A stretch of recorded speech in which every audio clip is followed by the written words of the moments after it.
Welcome to EPG Pathshala. I am Dr. Neeru Tandon from Department of English, VSSD College, Kanpur. We are discussing paper English Language Teaching. The present module is based on English for specific or academic purpose. In this module, we are going to talk about the specific needs, requirements and problems related with English when we finally use it for some specific or some academic purpose. We all know that English as a language is for communication mostly. But what happens that there are certain other uses of English as well. When we take it some specific use of English, then what happens? What are the various theories? What are the various researches regarding this that we are going to discuss in this module? It deals with English language for specific purposes or academic purposes in the sense that it attempts to understand English for this popularly known as ESP. And it has become an extremely significant branch of ELT by encompassing various linguists' efforts to define it, tracing its historical growth, discussing its characteristics, and trying to find out its scope and purpose to address the specific needs of EFL, ESL learners. Now, as far as the historical background of ESP is concerned, after the end of the Second World War in 1945, English as a language became the accepted international language of technology and commerce. Most of the trade, most of the business, they were being just dealt in this very particular language. It created a new generation of learners who needed English to keep up with developments in their fields. They were businessmen, they were technocrats, doctors, mechanics, waiters, tour guides, translators, and many more. These factors led to the emergence of the teaching of English for specific purposes in the late 1960s. For the past few years, English for specific purposes has been a major development and the focus in this area of communicative syllabus design and material production. Learning English for a specific purpose is actually designed to meet specific needs of the specific people. Now, this includes orientation to specific spoken and specific written English required to carry out a specific academic and official work. Now let us define what is ESP. English for specific purposes, not to be confused with specialized English. It is a sphere of teaching English language including business English, technical English, scientific English, English for medical professionals, English for hospitality, English for tourism, for art purpose, aviation industry, and then ESP is taught to pilots, air traffic controllers, civil aviation cadets who are going to use it in radio communication. ESP can be also considered as an avatar of language for specific purposes as told by Wikipedia. According to the definition of English for specific purposes, as said by Tom Hutchinson and Ellen Walters in 1990, ESP is an approach to language teaching in which all decisions as to content and method are based on the learner's reasons for learning. Now, what is this specific discipline? It is confined to the teaching of English to the learners who have specific goals and purposes. These goals might be professional, academic, or scientific. Thus, it is not the specific discipline that is primarily the ESP, but the specific goal of the specific learner. That's why we call English for specific purposes. Now, what is that particular purpose of ESP? It is found out that the purpose of ESP course is to enable learners to function that particular work adequately in the target situation. Some major related terms with ESP are EAP, that is English for academic purpose, EOP, English for occupational purpose, EST, English for science and technology, EBE, English for business and economics, EVP, English for vocational purposes, ESS, English for social sciences, EMP, English for medical purposes, and ERP, like English for recreational purposes. Whenever you just consult the syllabus of various universities, various other courses, then you will find these terminology being used over there, whatever is needed in that for that particular course. Now, what are the requirements? An ESP program should be aim directed, learner directed, and situation directed. An ESP course should have 3 features: authentic material, purpose related orientation, and self-direction. Let me explain this thing. Now, when we say that ESP program should be aim directed, what do we mean by that? That ESP has got a particular aim. What is that aim? Because it is specific. So, like suppose dealing with the hospitality industry.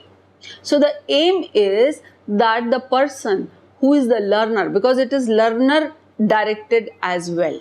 So, whosoever is the learner, whatever his capacities are, we are supposed to take him to that particular position, that particular borderline where he can meet with all the needs that are the requirement of that particular area. Like there is someone in the hotel, and then how to greet the customers, how to understand whatever customers can just, you will have to expect it that the dealing with the customer. So in that particular situation, there will be some specific vocabulary will be used, some specific dialogues will be used, some specific situations will be created to teach ESP, and in that particular situation, whatever could be imagined, that will be taught. So it is learner directed.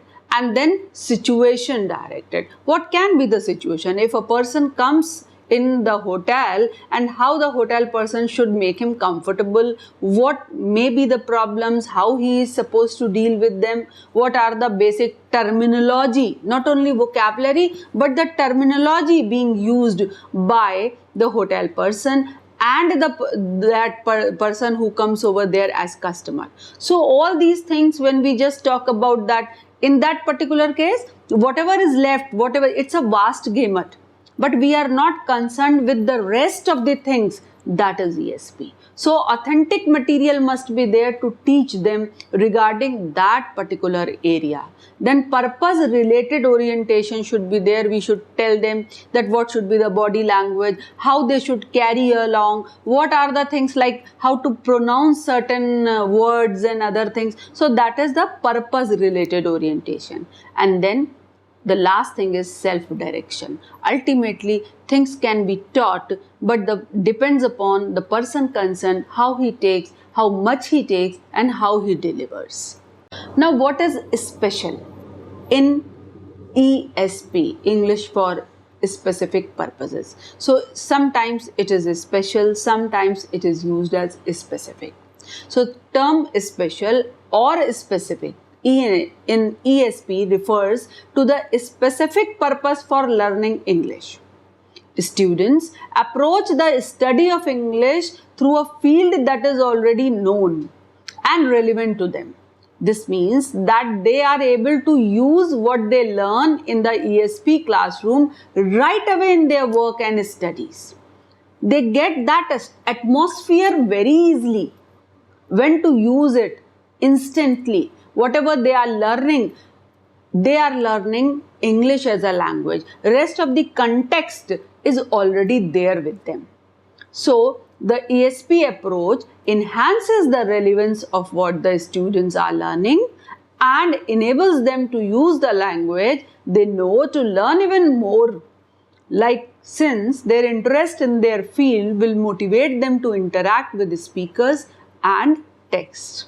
There are 4 key issues in ESP curriculum design, because when we just deal with the particular specific purpose, so the most important thing is the designing of the curriculum.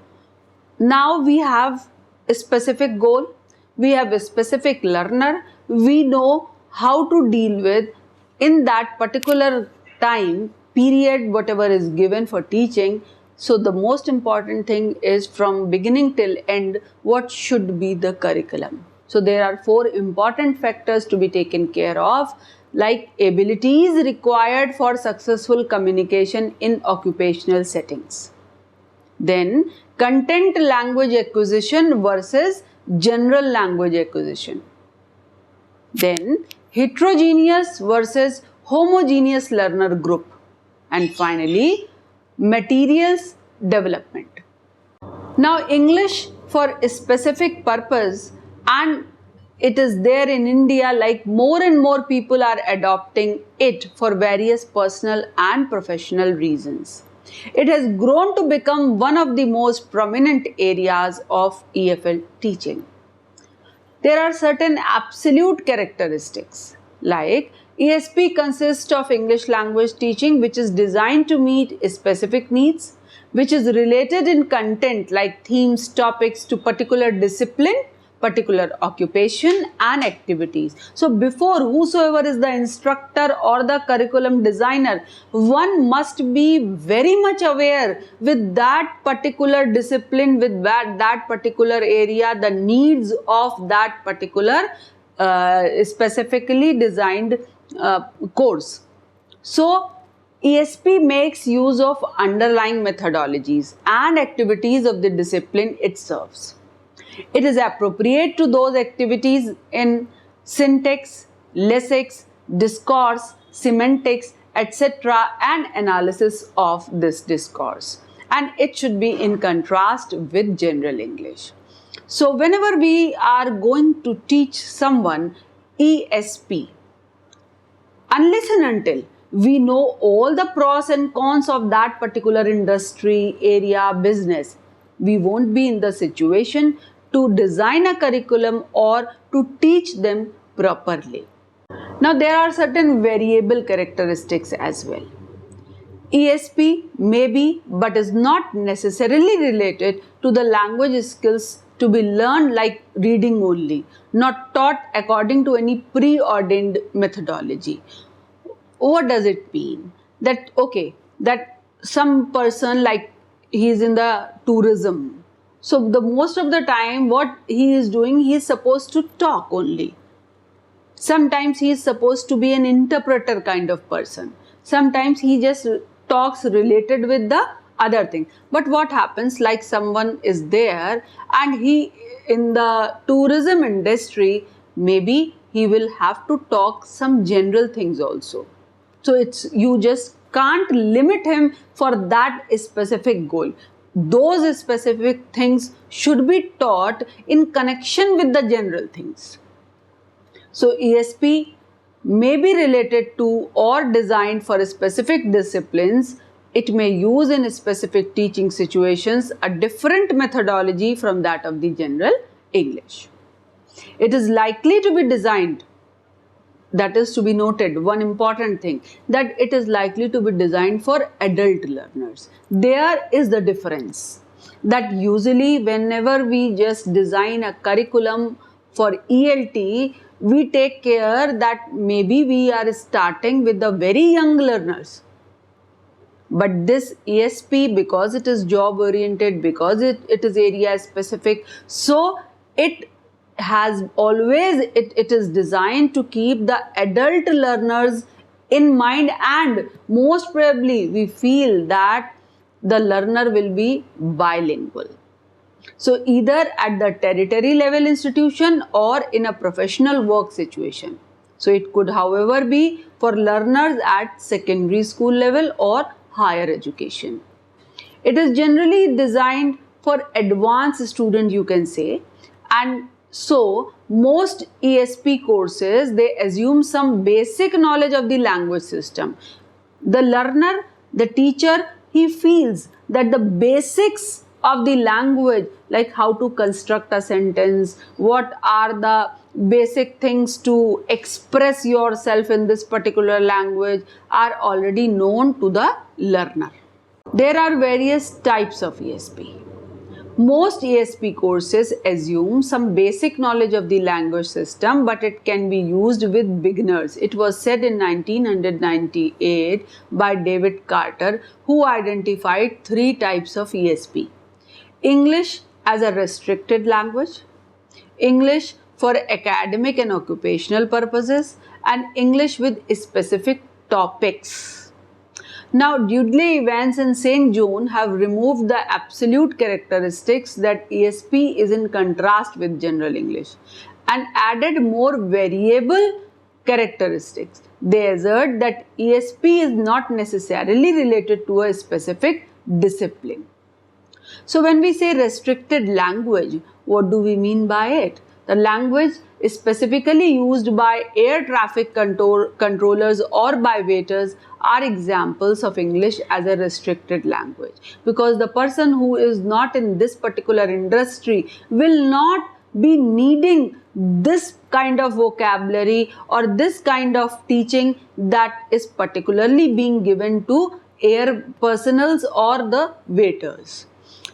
Mackay and Mountford in 1978 clearly illustrated the difference between restricted language and language with this statement.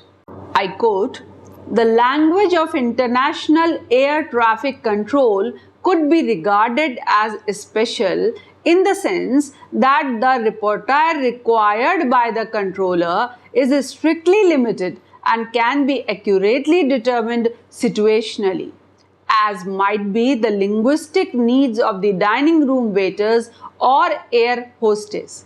However, such restricted repertoires are not languages, just as a tourist phrase book is not grammar.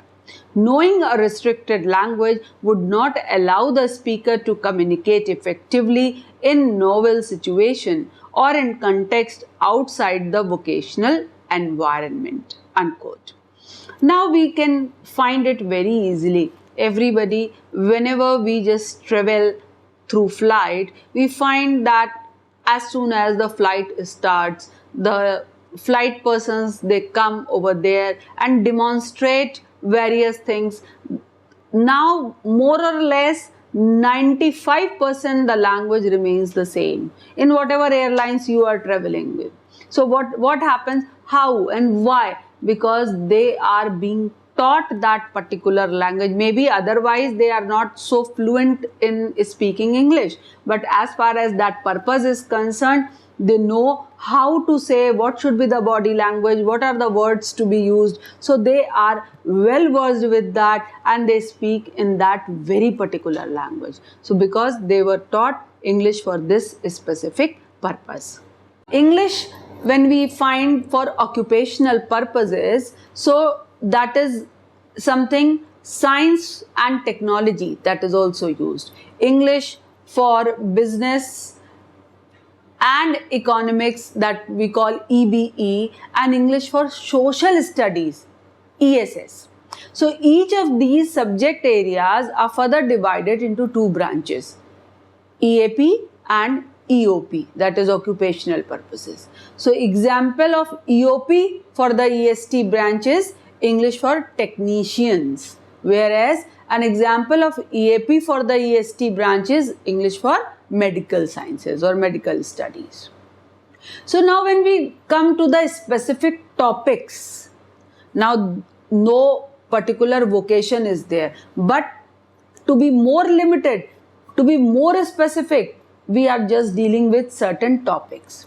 This is the third and the final type of ESP identified by Carter. It is the English with specific topics because Carter notes that it is only here where emphasis shifts from purpose to the topic. So this type of ESP is uniquely concerned with anticipated future English needs of, for example, scientists requiring English for postgraduate reading studies, attending conferences, or working in foreign institutions. However, it is an integral component of ESP courses or programs which focus on situational language. This situational language is based on the interpretation of results from needs analysis of authentic language used in the target workplace settings. ESP concentrates more on language in context than on teaching grammar and language structures. They will teach you what to speak. They will never tell you why to speak, why we have constructed that kind of sentence, what are the grammatical things behind this. If we are using S, then why are we using S with the singular verb or not? The only thing, okay, whenever you are using singular, you are supposed to use S in the present tense. So that is the thing, that is the way the teaching in this criteria is different. The way the methodology of teaching English is different from rest of the things. It covers various subjects.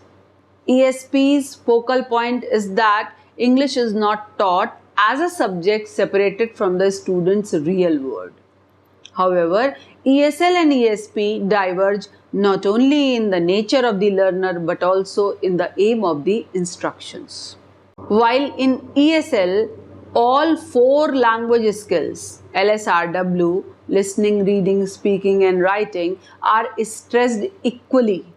In ESP, it is a needs analysis that will determine which language skill is more important and which should be given more time and more stress by the teacher as well as by the learners, and the syllabus is designed accordingly.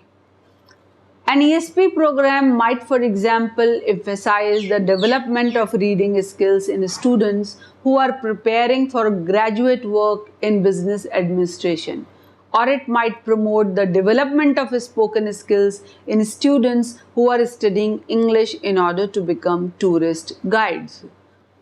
But suppose we are just training them for a call center where only purpose is that they should attend calls and reply back, then whether their written communication skills are good or bad, it doesn't matter. So nobody will teach them or nobody will design a curriculum where ELT is used for written communication more. Now some other areas for ESP are banking and finance, hospitality and tourism, human resources, law. Yes, of course, a separate paper of legal language is there in law courses. Why? Because legal language has got separate terminology. It has got separate way of constructing sentences, the way in the court lawyer is supposed to plead his case, the way he is supposed to do the drafting, the way he is supposed to reply the plaints and the other legal documents. So that is the particular area with a particular language where ESP is very, very important. Then marketing, sales, nursing, medical or engineering and Air Force. So these are the basic categories where ESP really works and will have to work. Now another question comes across that while teaching, what is the role of teacher in this particular area? Is it more important, less important? Only the certain words are important, only the usage of those words are important, or really the need of teacher is there? Can it be learned by only technology or no? So ESP teachers' work involves much more than teaching. An ESP teacher is also known as practitioner because he at a time is supposed to play different roles. He should be a teacher while guiding them how to adopt all those things. He should be an evaluator also, because every day he will find the group of people or separate number of people who are coming along with this particular requirement. So he should be in the position to evaluate that the person who is learning, that learner after learning the course has reached to that particular required level or not. Then ESP practitioner. Every time whatever he is teaching, he is just coming across something new. So in this way he becomes a researcher also. While teaching them, he just keeps on doing something that will give him inputs for doing further research. And in the same way, he is a collaborator as well. He just adds something new. He just keeps on adding something in that particular area. There are certain tips, practical ideas and resources for teaching many areas of ESP. Let us discuss them. An ESP course for engineers, for example, need not be limited to the language of engineering text, but will include all the identified linguistic and skill components relevant to the participants' needs. British Council Annual Report in 1960 drew attention to specific needs. It said, I quote, "The airways pilot, the NATO soldier or the sailor, the African politician, the scientist at an international conference, the merchant, the businessman and technician all require English for their special use. The kind of English they need and the level of proficiency they must have depend on the uses to which they wish to put it." Unquote. As a matter of fact, ESP combines subject matter and English language teaching. Such a combination is highly motivating because students are able to apply whatever they learn in their English classes to their main field of study. Being able to use the vocabulary and structure that they learn in a meaningful context reinforces what is taught and increases their motivational level. So, to sum up, we can say that English for a specific purpose is different from ELT and the other branches in one way, that is, this may be taken as a course which is usually designed for adult learners. Then when we deal with English for specific purposes, there are certain branches, there are certain areas, certain vocations. Rather, it is just keeping in mind those personnel, the curriculum is being designed. So the role of teacher is manifold in it. And teacher, whenever he is dealing with this particular course, is supposed to have knowledge of English, of course, but more than that, he must have the thorough knowledge of that particular field for which this course is being designed. If an instructor of ESP is not aware of the medical branch and his knowledge is limited to that particular terminology of English related with the course, then whenever any new thing will come, whenever a learner will come up with various doubts, then there will be difficulty for the instructor also. So there are various barriers, you can say, that can come across. Let us discuss those barriers, what those barriers may be. Number one, that you are dealing with adult learners. So learning is not that smooth because of certain reasons. Number one is age, that the brain already they have a language which is there and it will be the second or the third language that they are learning. So all the terminologies, all the vocabularies, they are mixed up. So you are just supposed to tell them while using this particular language, they are not supposed to mix up any other language with that. Mixing of language, mixing of codes should not be there. So training them will be another problem. The instructor is not only supposed to make them acquainted with the terminology being used in that vocation, but also how to speak. The intonation, the particular required tone of using English, it should also be taught. Now, hospitality industry, you are supposed to be very, very particular. You are supposed to be very modest. Whatever you want to say, how you are saying, that is more important. So, instructor of ESP should be aware of all those problems while dealing with this course. Another problem may come just like that. Of course, the learner is interested, that's why he is there. That is the added benefit. But while teaching them, they may come across with certain problems on their unconscious level. They are not conscious of those problems, like pronunciation. That is one very important thing. That the influence of mother tongue on their pronunciation of English in this very industry may cause problem.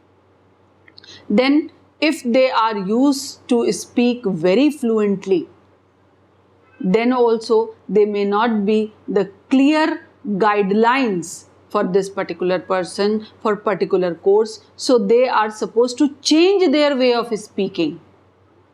That is also the duty of the ESP instructor to tell them related with the course. How caring they should be in the nursing industry. How they are supposed to deal with certain terminology, that there should be a link between a doctor and a patient. So all these things should be taken care of by instructor and learner as well for English for specific purposes. When we find that there is one more thing, English for academic purposes. When you deal with English for academic purposes, you are just limited to a certain course, that is curriculum, and only you are supposed to deal with those particular topics which are examination oriented, and the student is supposed to pass the exam by learning those topics. So you only deal with that particular topic, and you expect that the learner knows the language. Only he is supposed to be trained for that academic purpose. So thank you for visiting EPG Pathshala.